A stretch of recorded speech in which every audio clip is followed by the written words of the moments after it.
Bab 53. Istri untuk sang mafia. Masya Allah, Pak Karso, Bu Minah. Arumi mendekat kemudian mencium taksim punggung tangan kedua orang parubaya yang cukup kenal dekat dengan orang tuanya dulu semasa mereka masih hidup. Alhamdulillah. Bener ini kamu, Rum, kata wanita yang dipanggil Bu Minah itu dengan mata berkaca-kaca. Tangan keriputnya mengusap kepala Arumi hingga ke bahunya.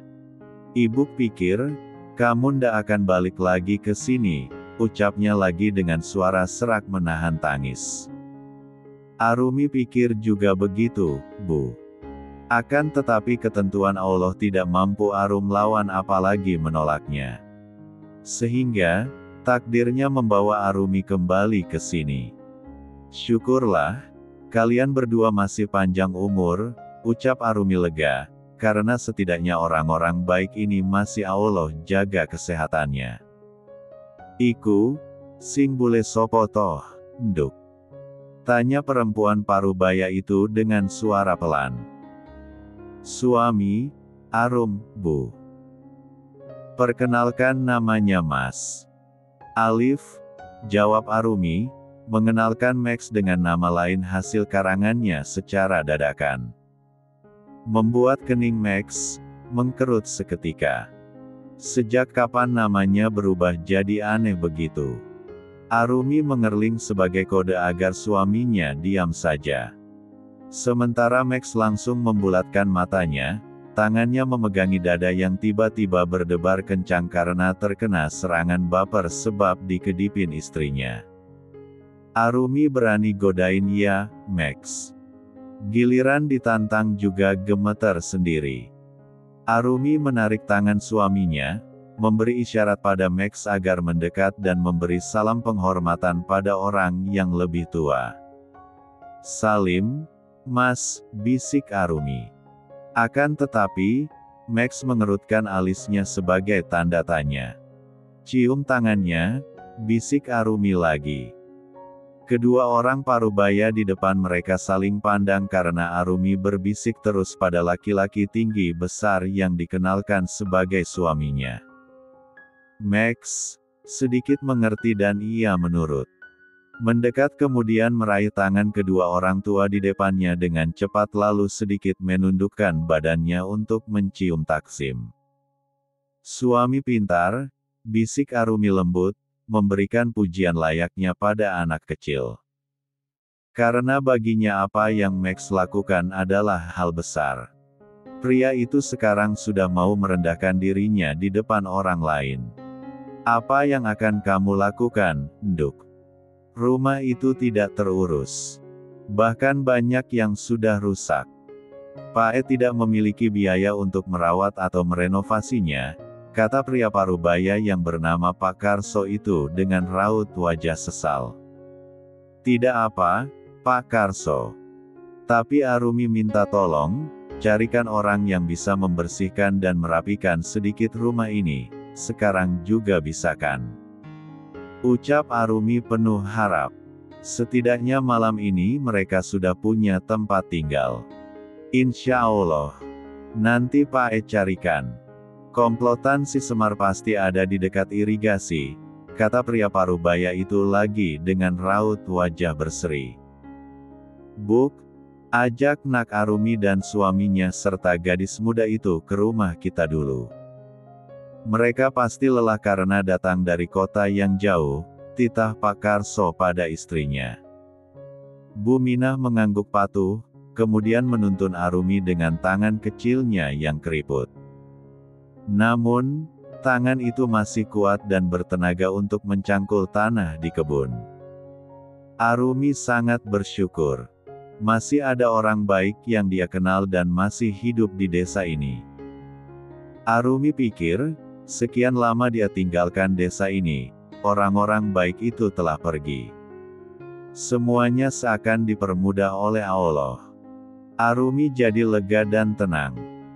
Bu Mina sempat menanyakan siapa gadis yang selalu berjalan di belakang Arumi dan Max. Kemudian, Arumi menjelaskan akan menceritakan semuanya nanti.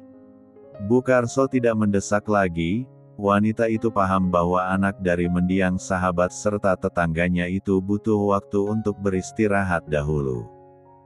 Max membelalakan matanya ketika mereka sampai di rumah kediaman Bu Minah. Rumah yang sangat jauh dari kata mewah. Dengan kata lain, rumah itu sangat-sangat sederhana. Atapnya dari genting yang bahkan sudah berlumut.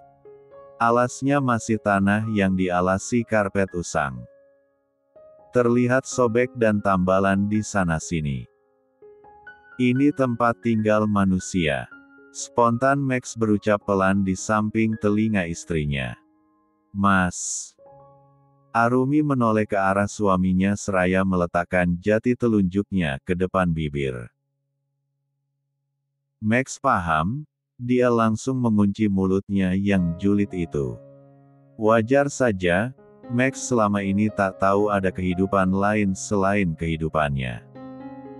Di mana kalangan sebangsanya hanya memperebutkan kekuasaan dan bagaimana cara menambah pundi-pundi kekayaan agar semakin kuat dan ditakuti. Istirahatlah dulu, maklum ya gubuk ini sudah sangat tua seperti penghuninya. Bu Minah terkekeh sambil meletakkan parang dan juga keranjang dari punggungnya. Ibu hanya tinggal dengan bapak atau, Arumi menggantung ucapannya takut salah bicara. Sepengetahuannya saat dia pergi dari desa ini, Bu Minah dan Pak Karso memiliki beberapa anak. Iya, Nduk. Anak ibu tinggal satu dan dia ikut suaminya ke kota. Ibu Minah berkata dengan tatapan sedih, membuat Arumi menyesal telah bertanya. Terlihat sekali jika wanita parubaya itu tengah menyimpan kerinduan dan juga duka yang belum sepenuhnya terlupakan. Yowis tuh, kalian pasti lelah dan haus. Oh ya, ndak puasa kan? Tanya Bu Minah. Arumi menggeleng.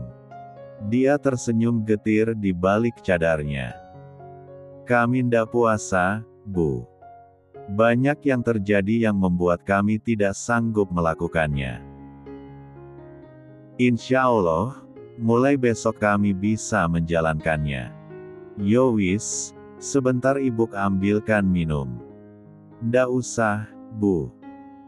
Kami ada minum, ini. Tunjuk Arumi pada sebotol air mineral yang ada di dalam tas jinjingnya. Akan tetapi, wanita itu mengibaskan tangannya dengan senyum tipis. Bu Minah tetap melangkah masuk ke sebuah ruangan yang dibatasi dengan tirai usang. Mungkin itu dapur. Naima berinisiatif untuk ikut masuk ke dalam. Setelah sebelumnya dia permisi dan meminta izin. Kamu duduk saja di sana, Nduk. Ibu cuma mau masak air. Wajah kalian semua itu pucat karena kelelahan. Jadi harus minum wedang jahe, kata Bu Minah, dengan senyum di muka tuanya itu. Ndak apa-apa, Buk. Naima mau bantu. Daripada di depan serba tidak enak, kata Naima tetap bersikeras membantu. Ndak enak piye tuh, Nduk. Laki-laki itu saudaramu kan, masmu.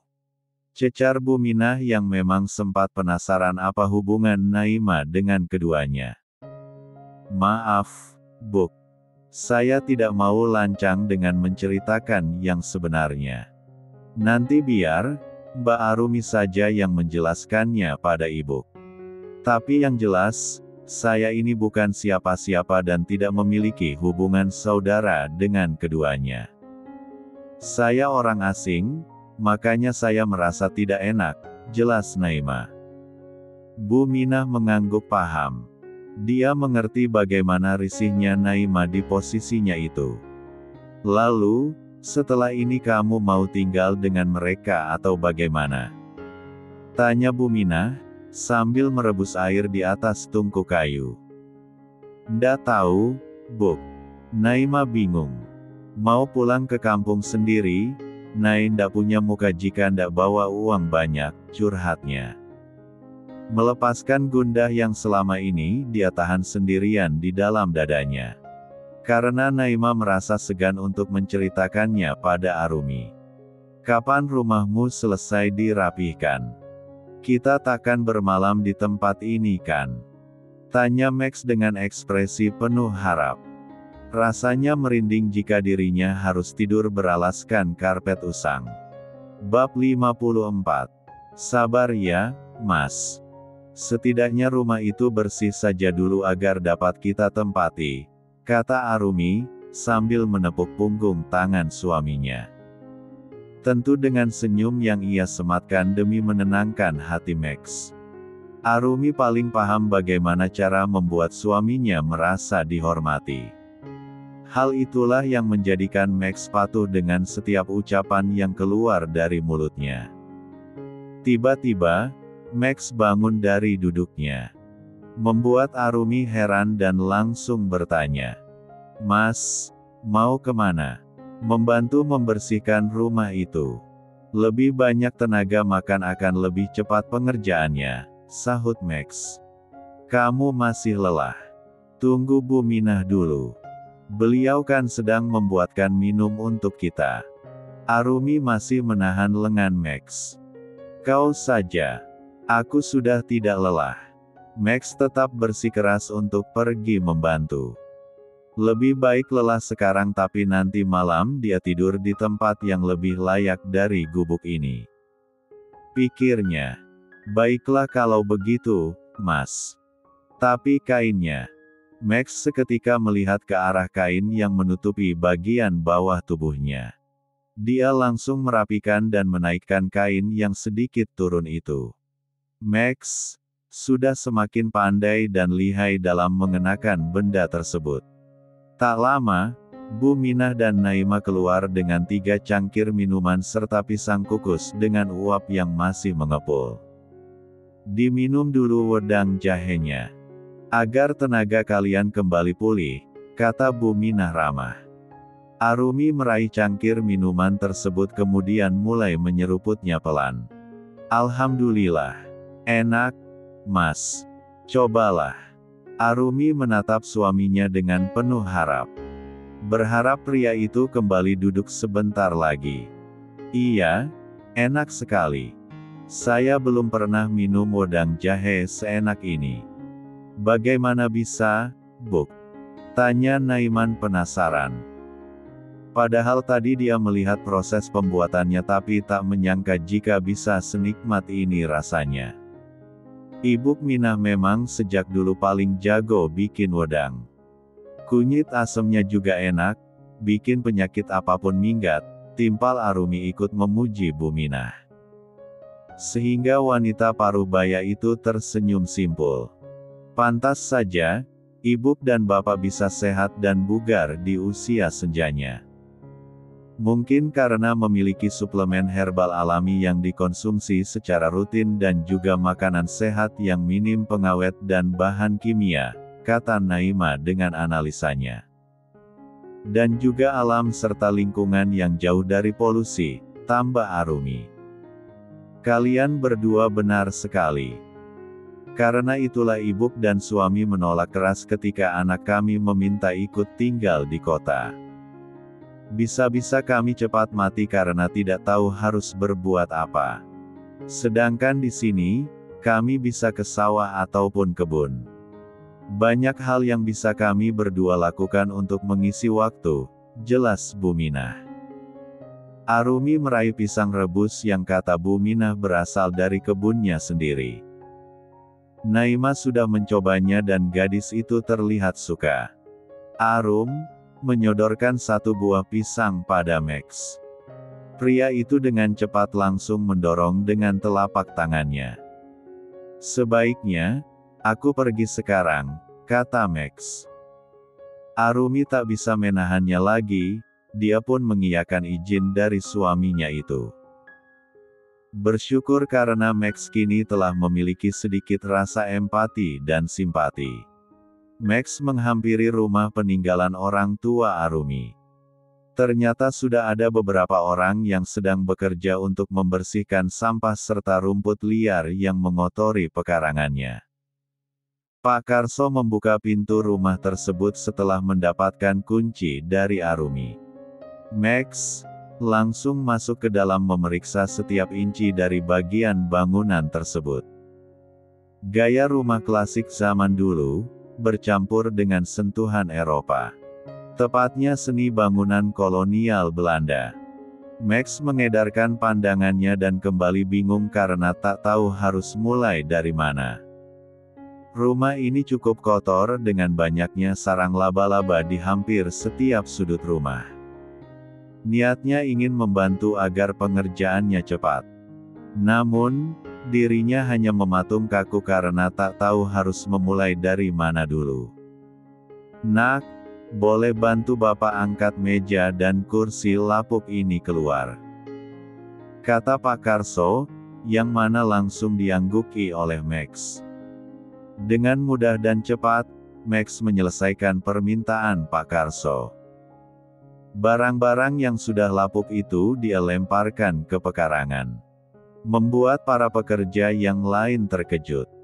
"Udah kayak Samson ayo."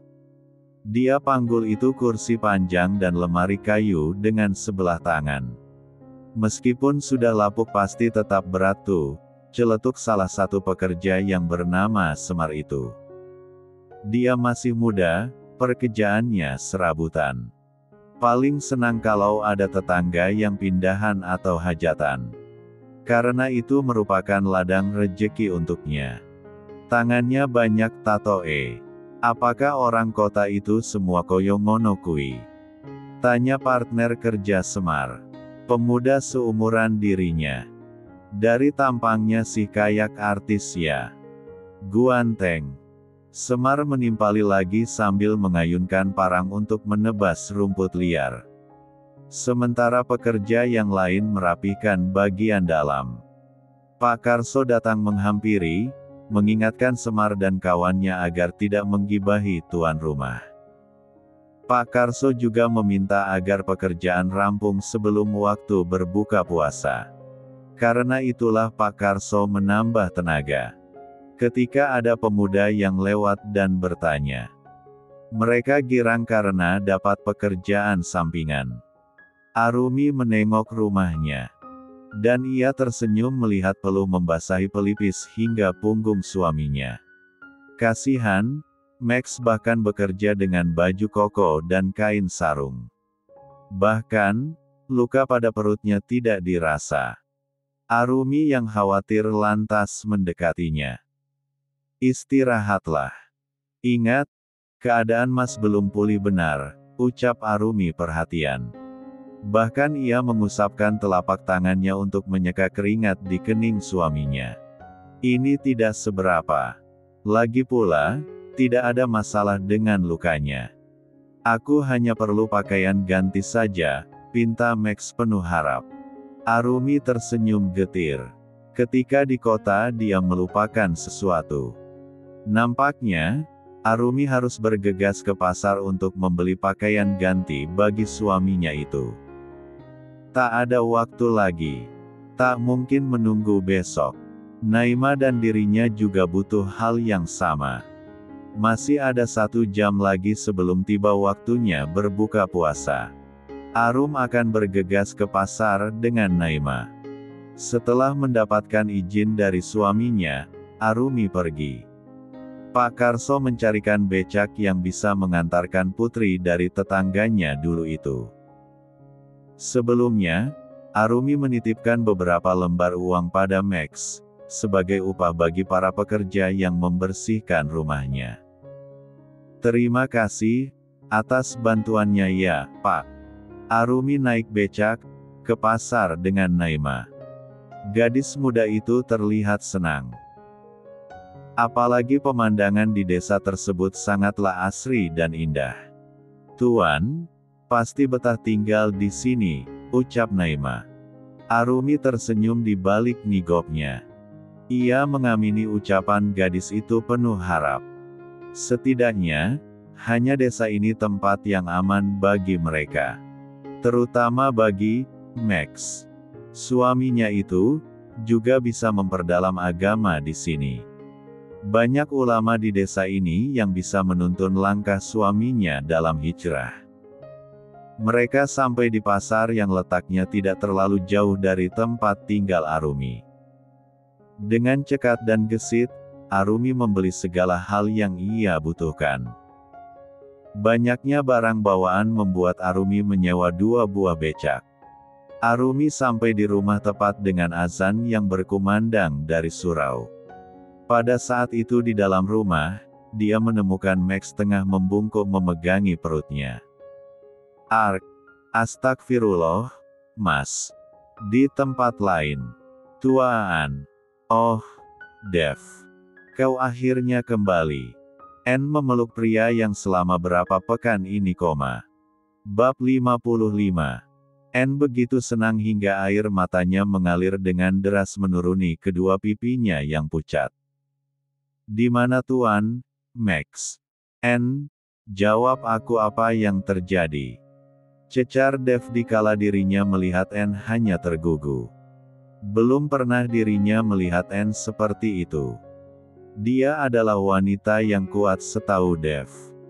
Bahkan, ketika tangan dan kakinya patah, N tidak menangis seperti ini.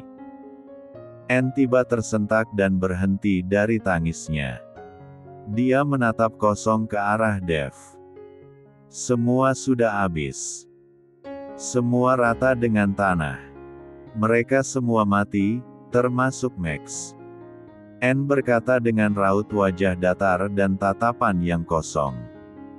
Akan tetapi, air mata itu tidak berhenti jatuh dari kelopaknya. Tidak, itu tidak mungkin. Setelah berteriak, Dev kembali tak sadarkan diri. N yang kembali ke alam sadarnya berteriak histeris memanggil tim medis. Dia berlari sambil menggendong tangannya yang patah. Tim medis segera memeriksa keadaan Dev. Bahkan bukan hanya kepala pria itu yang dibelut perban tebal, tetapi juga kaki dan hampir sebagian tubuhnya. Dev menderita luka bakar cukup parah. Sementara N menderita patah tulang pada lengan kirinya dan juga beberapa luka di kepala dan wajahnya. Itu karena mereka berdua berhasil lari masuk hutan kemudian diselamatkan oleh seseorang yang pernah dikeluarkan Max dari penjara. Bertahanlah, Dev. Aku juga berharap Max masih hidup. Semoga, ucap N lirih memandang berangkar rumah sakit di mana ada rekannya yang kembali kritis. Sementara itu di desa, Arumi tengah menemani suaminya di sisi tempat tidur. Max telah berganti pakaian bersih. Lukanya juga telah perban dengan kasa yang baru. Ternyata, gerakan Max yang cukup gesit itu menyebabkan darah rembes dari jahitan pada luka di perut Max. Pak Karso dengan sigap memanggil mantri puskesmas untuk datang ke kediaman Arumi. Pria tua itu merasa bersalah karena telah menyuruh Max mengangkat benda-benda berat tadi. Kalau saja, Nak boleh cerita, Bapak tidak akan menyuruhnya untuk mengangkat lemari, ucap Pak Karso dengan raut wajah penuh sesal. Tidak apa-apa, Pak. Setelah ini, suami saya akan baik-baik saja. Terima kasih telah sigap memanggil tenaga kesehatan, kata Arumi sopan. Dia sama sekali tidak menyalahkan orang lain. Semua itu keinginan suaminya sendiri yang memang ingin turun tangan membantu. Bapak sebaiknya pulang, kasihan Bu Minah di rumah sendirian. Ini, untuk nanti makan sahur, kata Arumi, seraya memberikan satu plastik bahan-bahan masakan. Masya Allah, Nduk. Iki opo tu? Ndak usah repot-repot begini, Bapak ikhlas bantu kamu, kata Pak Karso berusaha menolak halus pemberian Arumi. Nggih, Pak. Arumi juga tahu Bapak ikhlas. Karena Arum tahu Bapak itu tetangga paling baik. Makanya Arum kasih hadiah buat bapak dan ibu. Arum juga ikhlas, insya Allah. Terimalah, Pak. Semoga bermanfaat untuk kalian, sahut Arumi. Pak Karso pun pulang dengan wajah sumringah. Malam nanti dia dan sang istri bisa makan enak. Karena Arumi memberikan padanya 1 ekor ayam serta bahan sembako lainnya. Menu mahal yang jarang sekali dia temukan dengan pekerjaannya sebagai buruh di sawah orang. Selepas Isya, Naima menemui Arumi. Menurutnya dia harus bicara saat ini juga. Arumi mendengarkan dengan seksama apa yang akan gadis itu katakan. Mbak, mohon maaf sebelumnya jika saya berkata seperti ini. Selama Tuan Max belum pulih, saya akan tinggal di sini dengan kalian. Namun, setelah itu, saya izin pamit. Bukan karena saya tidak lagi mau mengabdi. Akan tetapi, saya sadar dah tahu bahwa hukum Islam tidak membolehkan perempuan yang tidak ada hubungan darah yang mana bukan mahram ikut tinggal dengan pasangan suami istri. Saya tidak pantas ikut tinggal dengan kalian. Apalagi, di rumah ini hanya ada 1 kamar mandi. Naima mengutarakan apa yang ada di dalam pikirannya dengan tegang. Arumi diam sesaat. Tak lama bibir merah delimanya menyunggingkan senyum. Apa yang kamu katakan masuk akal juga, Nay.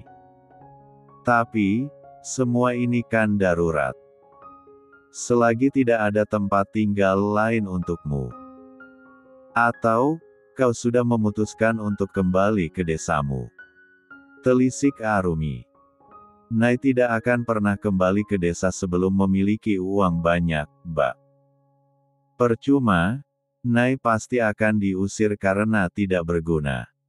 Nay sudah memutuskan akan tinggal sementara dengan Bukminah dan Pak Karso.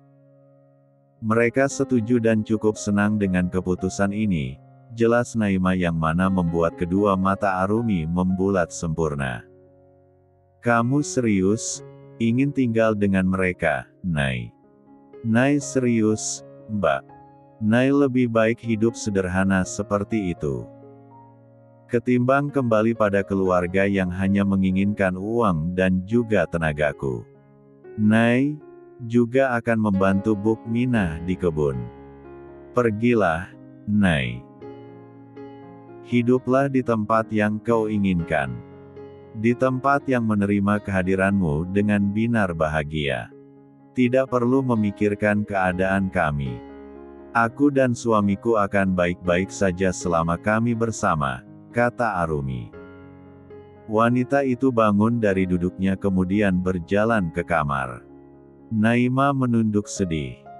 Dia pikir Arumi kecewa dengan keputusannya ini. Naima bangkit dan hendak berbalik. Langkahnya tak jadi mengayun ketika Arumi memanggil namanya. Naima berbalik dan mendapati wanita itu tersenyum padanya sambil menyodorkan tangan. Ini, terimalah sedikit modal untuk biaya hidupmu.